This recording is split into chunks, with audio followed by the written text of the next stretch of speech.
Politburo a décidé d'exempter de frais de scolarité pour tous les élèves vietnamiens des établissements publics, et ce, à partir de l'année scolaire 2025-2026. Le parti, l'État et le gouvernement sont déterminés à intensifier les réformes administratives afin de promouvoir la croissance durable.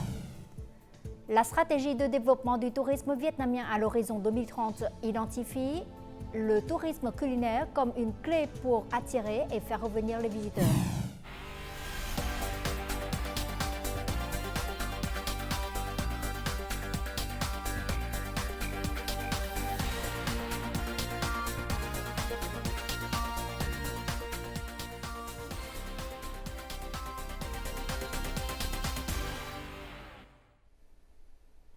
Mesdames et messieurs, bonjour et bienvenue au journal francophone.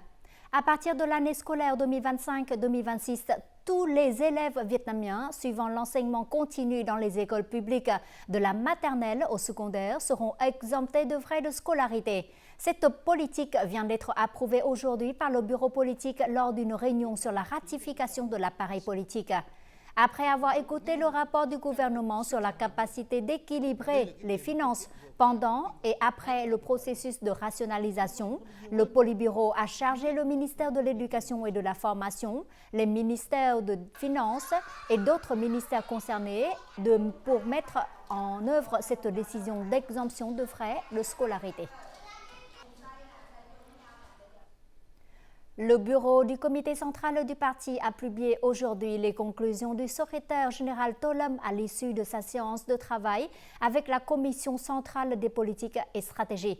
Le secrétaire général To Lam a conclu qu'à court et à long terme, la priorité absolue est de mobiliser tous les secteurs économiques, toutes les entreprises et tous les citoyens pour participer au développement socio-économique afin de contribuer à la croissance et au progrès du pays. L'objectif en 2025 est de réduire d'au moins 30% le temps de traitement des procédures administratives, de diminuer d'au moins 30% les coûts d'exploitation et d'éliminer au moins 30% des conditions commerciales inutiles. L'ambition est qu'en 2 à 3 ans, le climat d'investissement du Vietnam figure parmi les 3 meilleurs de l'ASEAN. Cet après-midi, le Premier ministre Phạm Minh Chính a présidé une table ronde avec de grands groupes et entreprises chinois, soulignant l'esprit des bénéfices harmonieux et des risques partagés. Les entreprises chinoises affirment qu'elles considèrent le Vietnam comme l'une des destinations d'investissement les plus attractives au monde.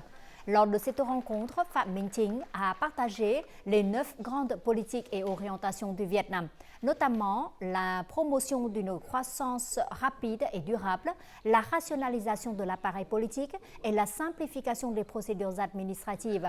Soulignant la détermination du Vietnam à atteindre un objectif de croissance de 8% ou plus, le Premier ministre a demandé aux entreprises chinoises de promouvoir le transfert de haute technologie et de soutenir les entreprises vietnamiennes dans la chaîne de valeur mondiale.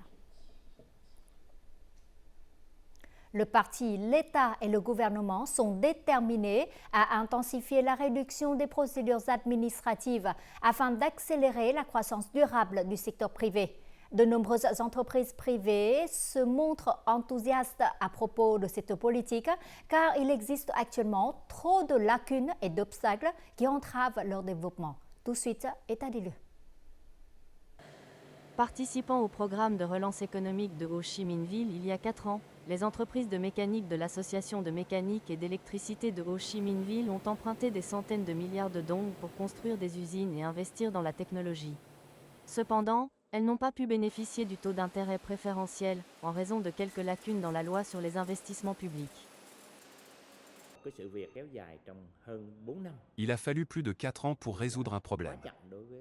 Les procédures sont trop lentes, ce qui provoque des difficultés pour les entreprises participant à ce programme. Le Conseil populaire municipal a dû approuver une résolution à ce sujet, mais les procédures de décaissement ne sont toujours pas terminées. Les entreprises de construction des logements sociaux rencontrent les mêmes difficultés. Pour lancer un projet, il leur faut environ de 4 à 5 ans pour achever les procédures, de l'ajustement du plan d'aménagement local à l'évaluation des prix de vente des logements sociaux, en passant par beaucoup d'autres étapes. La lenteur des procédures fait augmenter les coûts, y compris les intérêts sur les prêts, par exemple. Deuxièmement, nous perdons d'importantes opportunités d'investissement. Selon les experts, le secteur privé est un pilier important, contribuant grandement au développement économique national. En particulier, Ho Chi Minh Ville, qui compte de nombreuses entreprises privées, doit être pionnière dans les réformes administratives afin de libérer et de stimuler le potentiel de l'économie privée. Dans le processus de promotion d'une croissance forte, il n'y a pas d'autre moyen que de renforcer la réforme administrative. Il faut, sans plus tarder, simplifier les processus, réduire les délais de délivrance de permis pour les entreprises. La réduction des procédures administratives et la suppression des obstacles juridiques sont nécessaires au développement économique, en particulier dans le contexte où le gouvernement se fixe pour objectif une croissance de 8% en 2025 et une croissance à 2 chiffres dans les années suivantes. Le ministère de la Sécurité publique assumera 5 nouvelles missions de gestion étatique à partir du 1er mars. Il s'agit de la cybersécurité, de la sécurité aérienne, de la gestion des toxicomanes après leur processus de désintoxication et d'examen et la délivrance du permis de conduire, ainsi que des services de casier judiciaire. Dans une conférence de presse tenue aujourd'hui, le ministère de la Sécurité publique a aussi annoncé que la police au niveau de district sera dissolue. Cette réforme vise à renforcer la présence des forces de police sur le terrain au plus près des citoyens. Le gouvernement suisse s'engage à fournir une aide non remboursable de 3,6 millions de francs suisses pour soutenir le développement du tourisme durable au Vietnam. La cérémonie de lancement de ce projet s'est tenue ce vendredi à Hanoï.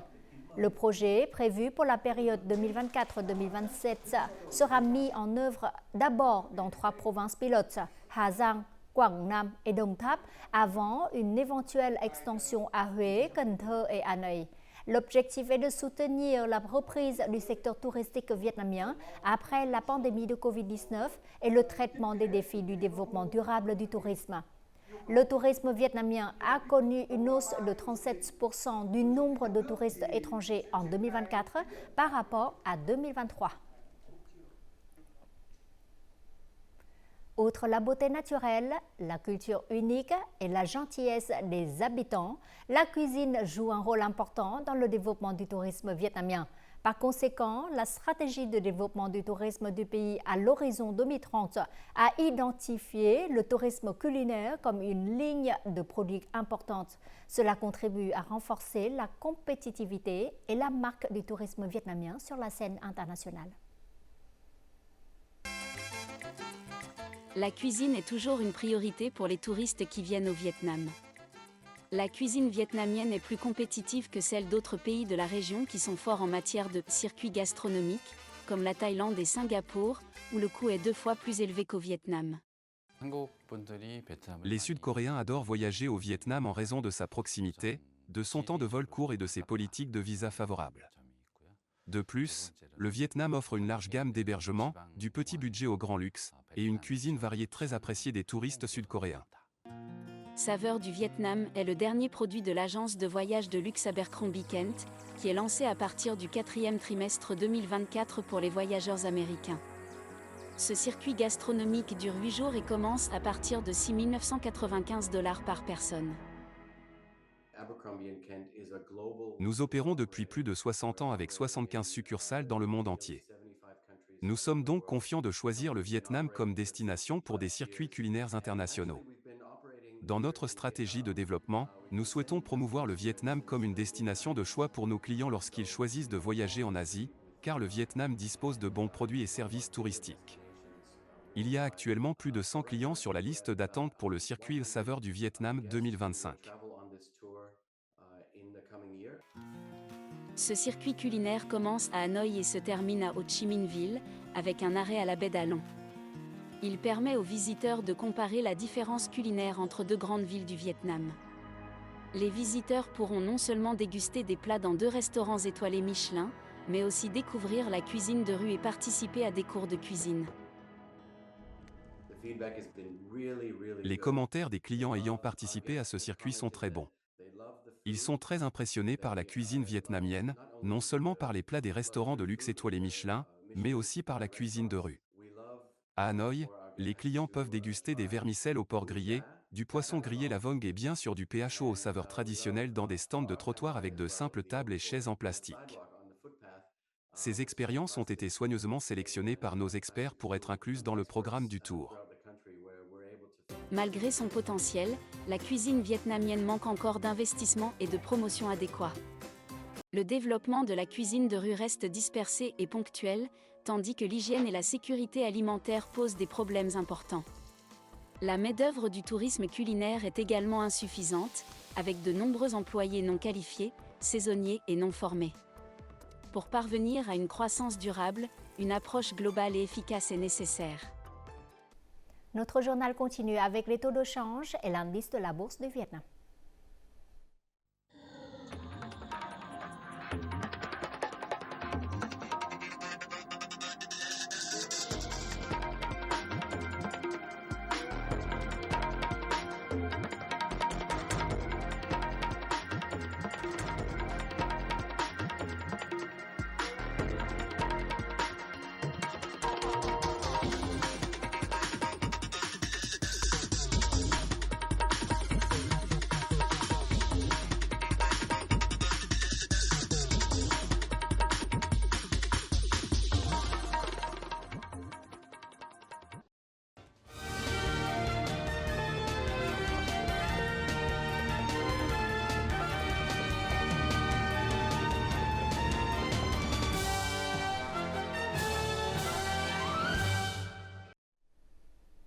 Tout de suite, un condensé des faits marquants de la semaine écoulée, résumé en bref et en images.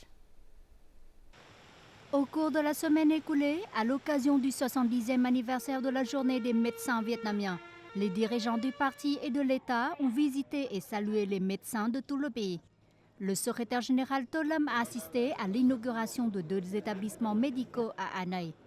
Il s'agit du Centre de protection et de soins de santé des responsables de haut niveau et de l'Institut clinique des maladies infectieuses de l'hôpital central militaire 108, relevant du ministère de la Défense.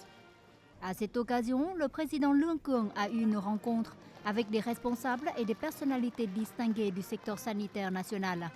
Il a aussi remis le prestigieux titre de médecin du peuple à 46 médecins exemplaires du Vietnam. Mardi 25 février, le secrétaire général To Lam a reçu à Hanoï le Premier ministre malaisien Anwar Ibrahim en visite au Vietnam pour participer au 2e forum sur l'avenir de l'ASEAN. Les discussions ont porté sur l'approfondissement du partenariat stratégique global entre les 2 pays dans plusieurs secteurs clés, notamment la défense, le commerce, l'investissement, l'éducation et le tourisme. Les 2 pays se sont également engagés à maintenir leur soutien mutuel au sein des organisations régionales et internationales, particulièrement à l'ASEAN et aux Nations Unies. Le Premier ministre vietnamien Phạm Minh Chính a accueilli le 26 février à Hanoï son homologue néo-zélandais Christopher Luxon. À cette occasion, les 2 pays ont publié une déclaration commune sur l'élévation de leurs relations bilatérales au rang de partenariat stratégique global. Les 2 parties ont par ailleurs convenu de stimuler la relation entre les 2 peuples à travers des programmes renforcés dans l'éducation, la formation et le tourisme. Le Forum sur l'avenir de l'ASEAN 2025 s'est tenu les 25 et 26 février à Hanoï sous le thème « Construire une ASEAN unie, inclusive et résiliente dans un monde en pleine mutation ». Inauguré par le Premier ministre Phạm Minh Chính, ce forum a réuni plus de 600 délégués en présentiel, dont de nombreux dirigeants de pays de l'ASEAN et de partenaires. L'événement s'articule autour de sessions plénières abordant des thématiques stratégiques, les tendances influençant l'ASEAN d'ici 2035, le renforcement des principes fondamentaux de l'organisation, la coopération sous-régionale pour un développement durable et le rôle de l'ASEAN dans la promotion de la paix mondiale. Le 3e dialogue sur la politique de défense entre le Vietnam et l'Afrique du Sud s'est tenu le 25 février à Hanoï, sous la présidence du général de corps d'armée Hoàng Xuân Chiến, vice-ministre de la Défense du Vietnam, et de la secrétaire générale par intérim à la Défense de l'Afrique du Sud, Tobekil Gamed. Lors du dialogue, les deux parties ont convenu de maintenir les contrats à tous les niveaux et de promouvoir la coopération dans les domaines de la défense, de la logistique et de la médecine militaire, ainsi que dans la mission de maintien de la paix de l'ONU. Lundi 24 février, un navire de croisière de luxe a accosté à Bà Rịa Vũng Tàu au sud, transportant à son bord plus de 2800 touristes internationaux. Ces derniers ont visité de nombreux sites célèbres de Ho Chi Minh Ville, Tiền Giang et Bà Rịa Vũng Tàu. Selon Saigon Tourist, depuis octobre 2024, les stations balnéaires du Vietnam ont accueilli 10 fois le paquebot de croisière Celebrity Solstice. Le niveau professionnel des médecins vietnamiens s'améliore de plus en plus et atteint désormais les normes internationales. Dans le domaine de la transplantation d'organes, en 2024, pour la première fois, les médecins de l'hôpital de l'Amitié Vietnam-Allemagne ont réussi à transplanter simultanément un cœur et un foie provenant d'un donneur en état de mort cérébrale. Le receveur de l'organe était un agriculteur qui risquait de mourir s'il ne recevait pas la greffe. Et 6 mois après la transplantation, la santé du patient s'est progressivement rétablie. Ce troupeau de poulets est pris en charge par M. Dinh Văn Hoa. Il s'est adapté à son nouveau cœur et foie. Sa vie est maintenant plus colorée et n'est plus confinée dans une chambre d'hôpital comme auparavant. Avant la transplantation du cœur et du foie, je ne pouvais rien faire. Maintenant, je peux faire des travaux légers pour aider ma famille comme cuisiner. Ma vie a beaucoup changé. Le jour où M. Hoa a quitté la maison pour se rendre à l'hôpital pour se faire soigner, sa femme n'osait pas penser qu'elle pourrait le revoir. À cette époque, son état de santé était très mauvais. Les médecins ont dit que l'état de mon mari nécessitait une transplantation cardiaque et hépatique. À ce moment-là, j'étais très inquiète, car je ne savais pas si la greffe réussirait ou non. En octobre 2024, M. Hoa a souffert d'une insuffisance cardiaque de stade 4, entièrement dépendant d'une machine cœur-poumon, et était presque cliniquement mort. Les médecins ont dû envisager de nombreuses options et ont décidé de procéder à la transplantation. Nous avons dû choisir entre ne rien faire ou subir une transplantation cardiaque et hépatique. Chaque transplantation d'organes est déjà difficile, mais ici, nous devions réaliser 2 transplantations. Le risque de décès était très élevé. Nous devions également discuter de l'organe à transplanter en premier. Après la greffe, le patient a traversé de nombreuses périodes difficiles. La greffe a été très compliquée, mais, grâce à notre expérience, nous avons réussi. Le succès de la transplantation simultanée cœur-foie a ouvert la voie à une nouvelle méthode de transplantation hépatique. Je tiens à remercier toute l'équipe médicale de l'hôpital.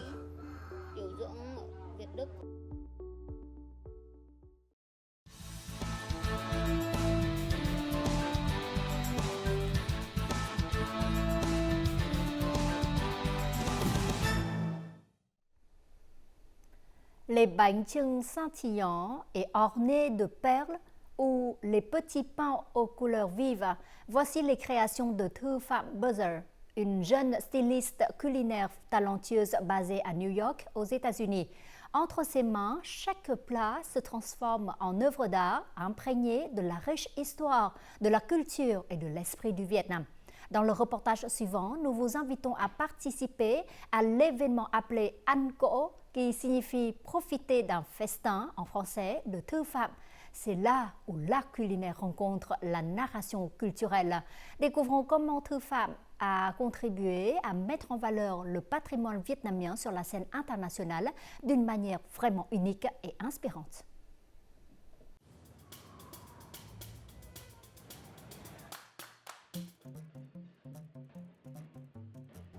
Alors que les restaurants vietnamiens ont généralement un menu fixe, chaque événement de Ăn Cỗ offre une expérience culinaire totalement unique avec un menu différent à chaque fois. Je veux que New York apprécie davantage la cuisine vietnamienne, en allant au-delà des plats connus comme le PH et le banh mi pour découvrir la richesse.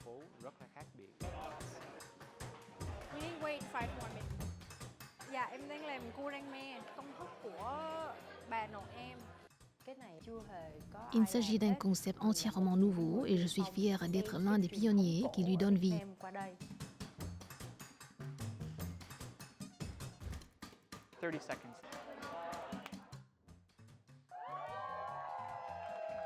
Welcome to Angkor Volume 5. Angkor, une tradition de rassemblement familial du Vietnam, a évolué au-delà d'un repas ordinaire pour devenir une expérience artistique culinaire captivante à New York. Contrairement aux restaurants traditionnels, Angkor est organisé par thème, présentant les spécialités de différentes régions du Vietnam. Des plats simples, mais distinctifs, ornent désormais les tables des banquets vietnamiens à New York. Ces plats sont non seulement visuellement époustouflants et savoureux, mais servent également de compteurs culturels, offrant aux convives un lien plus profond avec l'héritage culinaire vietnamien de manière immersive. La culture vietnamienne est incroyablement belle et la cuisine vietnamienne est absolument délicieuse.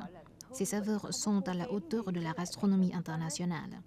En tant que Vietnamienne vivant à l'étranger, je ressens une profonde responsabilité non seulement de présenter notre cuisine, mais aussi d'aider les autres à comprendre la riche culture qui se cache derrière.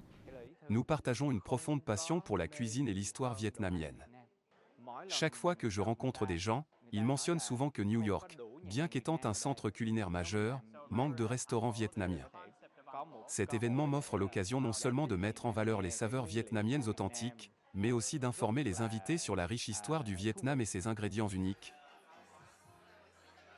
La créativité dans la transformation des spécialités régionales en expériences culinaires haut de gamme est ce qui a fait du Angkor le Thu Pham un succès. En sélectionnant des plats rarement vus dans les restaurants populaires, Angkor est devenu une sensation dans une ville regorgeant de choix culinaires. Je dis avec assurance à mes amis que je pouvais continuer à faire cela pendant encore 3 ans sans répéter le menu. Je voyagerai au Vietnam dans 2 semaines. Je dois dire que c'est cette série de dîners qui m'incite à visiter le Vietnam. J'ai eu la chance de déguster différents plats de différentes régions du Vietnam. C'est vraiment un festin. Tout et Taylor font la fierté de la communauté vietnamienne en faisant découvrir leur culture aux New-Yorkais. Non seulement la nourriture est délicieuse, mais elle est aussi spéciale, car elle vous ramène dans votre ville natale. La décoration des desserts doit être à la fois belle et pratique. Nous avons donc coupé chaque morceau de bois, l'avons poncé soigneusement, avons coupé le papier de couleur à la bonne taille, puis les avons collés ensemble nous-mêmes.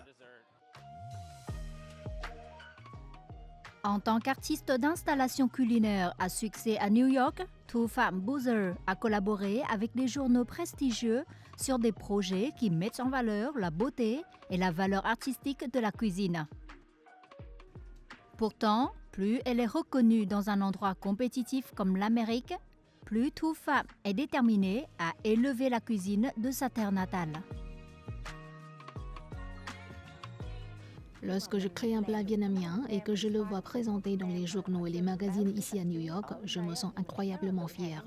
Mais cela fait longtemps que je n'en ai pas vu un et je ne peux m'empêcher de me demander pourquoi. C'est pourquoi je ressens une profonde responsabilité de contribuer à la culture de mon pays. Je crois en moi, en notre culture et en nos traditions. C'est comme un trésor dans lequel je peux puiser pour toujours et qui ne s'épuisera jamais.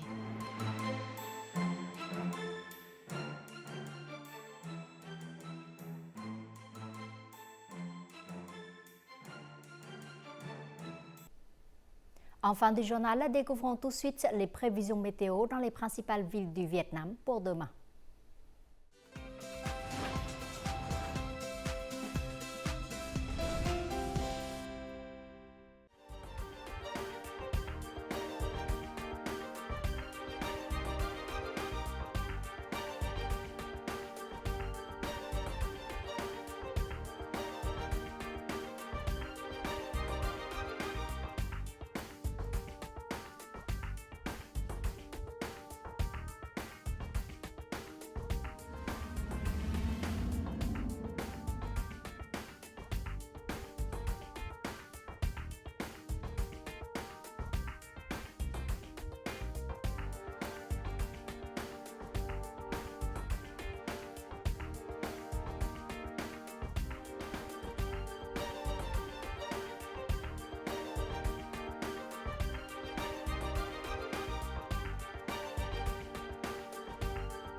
Les informations sur la météo ont clôturé notre journal. Merci pour votre fidélité. Très bon week-end à vous tous et à la prochaine.